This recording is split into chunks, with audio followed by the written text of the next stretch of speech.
পাঁচ দফা দাবি আদায়ে দেশব্যাপী সরকারি হাসপাতালে মেডিকেল শিক্ষার্থীদের ক্লাস বর্জন ও ডাক্তারদের কর্মবিরতিতে অচল ঢাকা মেডিকেলের বহির্বিভাগ। সকাল থেকেই ঢাকা এবং ঢাকার বাইরে থেকে আসা রোগীদের পোহাতে হচ্ছে তীব্র ভোগান্তি। গতকাল দিনব্যাপী কর্মসূচির পর আজ কেন্দ্রীয় শহীদ মিনারে মহাসমাবেশ ও চিকিৎসা কার্যক্রম বন্ধ রাখার কর্মসূচি অব্যাহত রেখেছে মেডিকেল ও ডেন্টাল কলেজের শিক্ষার্থীরা। জরুরি বিভাগ, আইসিইউ এবং সিসিইউ সেবা চালু থাকলেও বন্ধ আছে বহির্বিভাগ ও আন্তঃবিভাগের চিকিৎসা সেবা। রবিবার আসছিলাম, কই কি বুধবার আসেন, অনেকক্ষণ বইরা থেকে এনে পাঠায়, পরে কোনো হবে না, তো রবিবারে এই বুধবার আসেন। তো আইসি টিকিট কিনছি, কি করছি, পরীক্ষা দিয়ে যাওয়া হয় না, পরীক্ষারই বদ্ধ করে লাগছে। তো বারে বাচ্চা নিয়ে এটা কি সম্ভব, দূরের থেকে আসা। তো ওনারা আজকে আসার জন্য ডেট দিচ্ছে অপারেশনের 10 দিন পরে। আমি 8টা বাসায় আইসা এই পর্যন্ত আমি কোনো টিকিট পাই না, কোনো চিকিৎসা পাই না। মূলত রুগী নিয়ে আসতে যানজটে 12টা বাজছে। আমরা আসার পরে দেখি আউটডোর বন্ধ, টিকিট কাউন্টারে কেউ নাই। এ বিষয়ে বিস্তারিত জানাতে ঢাকা মেডিকেল থেকে যুক্ত হচ্ছেন সহকর্মী শাহরিয়ার সৌমিক। সৌমিক, তাদের দাবিগুলো সম্পর্কে আমাদের একটু বিস্তারিত জানাবেন। এই মুহূর্তে কি বলছেন তারা, এবং শিক্ষার্থীদের এই ক্লাস বর্জন এবং ডাক্তারদের কর্মবিরতির কারণে রোগীদের কতটা ভোগান্তি পোহাতে হচ্ছে সে বিষয়ে বিস্তারিত জানাবেন।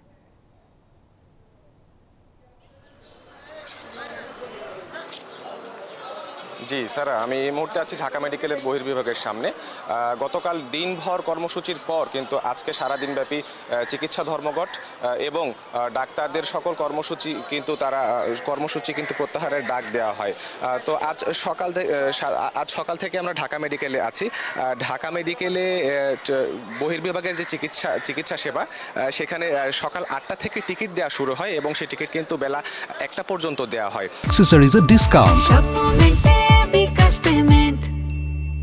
এবং ডাক্তাররা রোগী দেখেন বেলা 2টা পর্যন্ত। তো এখানে এসে আমরা যতটুকু জানতে পেরেছি, সকাল 8টা থেকে কিন্তু টিকিট দেওয়া শুরু হয়নি। এক পর্যায়ে এখানে প্রচুর পরিমাণে রোগীর কিন্তু সমাগম হতে থাকে এবং ভুক্তভোগী রোগী যারা ছিলেন তারা এক পর্যায়ে হাসপাতাল কর্তৃপক্ষের রুমে যান এবং সেখানে যে পরিচালকের রুমে যান এবং পরিচালকের রুমে যে সেখানে এক প্রকারের শোরগোল সৃষ্টি হয়। এক পর্যায়ে কিন্তু হাসপাতালের পরিচালক বহির্বিভাগের সামনে এসে উপস্থিত হন এবং হাসপাতালের পরিচালকের চাপের মুখে পড়ে এখানকার যারা কর্মচারী আছেন তারা কিন্তু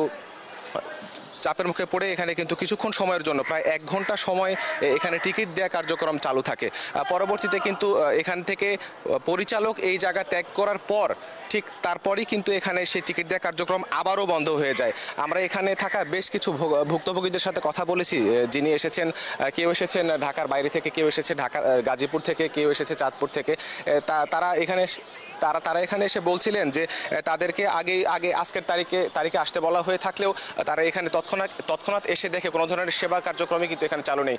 তবে এখানে আইসিইউ এবং সিসিইউ এবং জরুরি যে সেবা, সে সেবা কিন্তু এখানে চালু আছে। তো স্যার, এই ছিল আমার কাছে সর্বশেষ। সৌমিক, আপনাকে ধন্যবাদ।